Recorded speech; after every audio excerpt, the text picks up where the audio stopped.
Hey, Kate, how's it going, man? I'm Eddie Stipp from USA Today, and I just want to ask a couple of questions. And the first thing, obviously, is how is your training going so far with Exos? I know you guys are you're in Phoenix right now, getting ready. Yeah, no, it's fun. It's been a blast.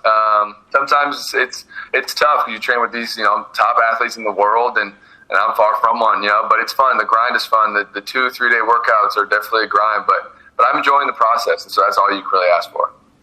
All right. Now, see, you can't sell yourself short now. Come on. You're here for a reason. And I do want to bring up the fact that your last year at Kansas State, 2022, was your best statistical season in college. Just can you go through that season and just reveal what helped you get to that point and just having a breakout year?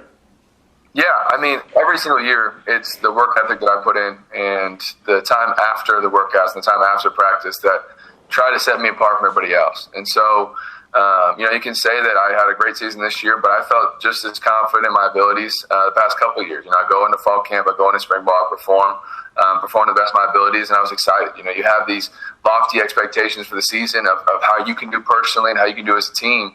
And my goal when I came to Kansas State, and every single year of my career really was to just positively impact my team and help them win football games. And it took me a couple of years, but I'm happy to say that by my senior year, I was able to do that this year, and we had a great team, and I was blessed to be a part of it.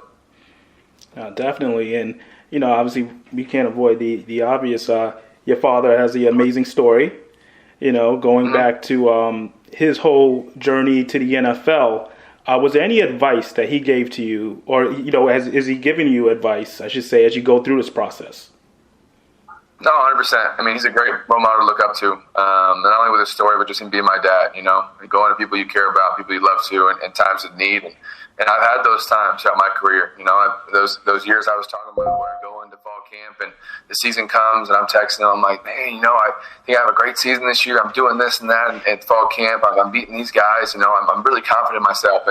And you put those high expectations, like I said, on the season, and then they don't hit. It's the missing expectations that really, really hurts you. And so when you fall short of your goals and your expectations is when you got to lean on the people you love. And so I'm leaning on him and just being like, man, when's my time? Like, when will I get a chance to go out there and play the game I love with the ability that I know I can and help my team to win? Of course, he's sitting there and he's like, well, it's going to come. Trust me. It took me, however many years, rookie years, a 28-year-old or whatever. And so it's definitely someone to look up to and someone that's been there before that can help me through the process.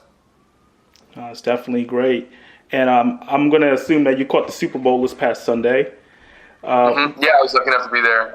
My dad works for the network, so he's able to get me and my brother and grandpa a ticket and stuff. And so lucky enough to be there and witness a great game. Yeah, I was just going to say, what were your thoughts? Just both teams going at it, the finish and everything like that. And obviously you're going through this process. Can you see yourself in that big of a game and that atmosphere on the field? 100%. And the game was super exciting, but the entire time, I don't watch it like a fan, if that makes sense. Like, people are next to me screaming, yelling, and cheering. Don't get me wrong, I'm cheering whenever the Chiefs are scoring right now. I'm excited. I'm a Chiefs fan.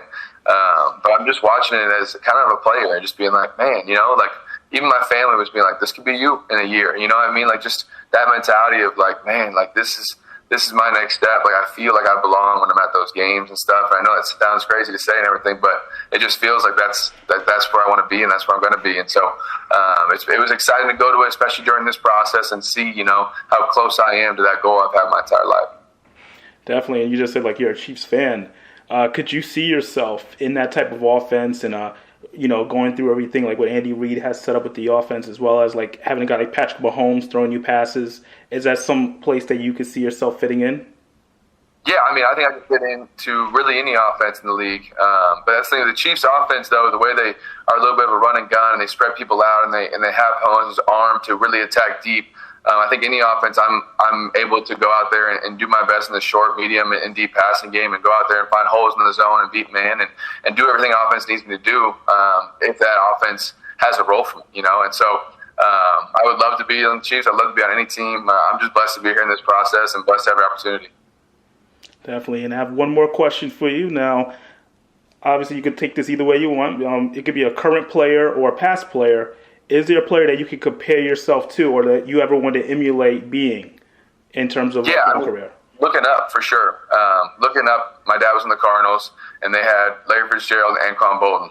Different parts of their game I model mine after and try to do my best to emulate those two guys. You know, obviously Larry has great hand-eye coordination. His vision's insane, and his route running's awesome. You know, he's able to use his body to create open spots in the zone and on the defense. And then Anquan Bolden might have had the strongest hand in the league at his time. He played the game as different type of receiver. You know, you see all these receivers doing cones and speed ladders and stuff, and that wasn't Anquan. He's going to route you up, but he's going to route you up with his body. He's going to use himself to get big and create those contact catches that he always wins. And so those two guys are two guys that I've looked up to my whole career and go back and watch all the time. As I see my dad's highlights pop up on Instagram, my brother sends them to me and stuff, as I try to do what I can to be like those receivers. It definitely sounds great. And Cade, good luck on the process, and thank you for your time, man. Awesome. Thank you so much for the opportunity. I appreciate it. Thank you.